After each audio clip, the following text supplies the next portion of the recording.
My name is Joe Campbell and I hail from Deer River, Minnesota.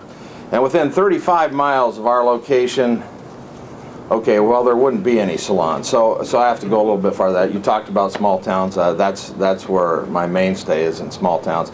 This year I have decided that I'm a 3-year sharpener, and I've decided that instead of being a sharpener full-time and a salesperson for shears kind of as a sideline, I'm going to be a shear sharpener, and I'm going to offer the sharpening services. And it's really just a state of mind, I guess. Say that again. I think you said it backwards. Well, I'm going to be a sharpener as a sideline. My main goal is going to be to go in there and sell shears. As Ben's mentioned, Ron mentioned it, that's good money in being able to sell the shears. You're offering them what they want. So I'm expanding my line, expanding what I'm going to be able to show them. And, you know, being a 3-year sharpener, I'm really not going to be able to share much with you old salts. But just imagine this, a lot of the guys in the room.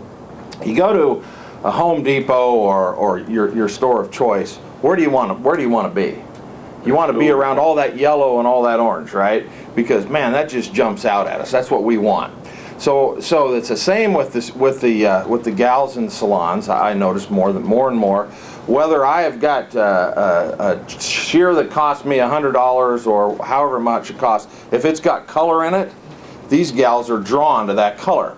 So I've recently, what did you say, acquired a new case, and in the top of the case, obviously, I'm going to put the color. I'm going to put the best color that I have, and that will draw their attention to it. So, being new, I'm still calling on new places. You know, I've got the ones that I do. My wife and I own a resort, so we are not able to do it in the summer. So we're still developing the business. But when I go in, my theory is going to be, and this is untested, but you know, they may not, instead of going in and trying to sharpen, say, hey, can I show you some shears? Then eventually, hopefully, I work my way into being their service person also. But their eyes it just pops with that color. And so my suggestion is if I have one, is as much for myself as anybody, but just to make that something that they at least want to ask at least one question about. They'll at least engage you to see what you have.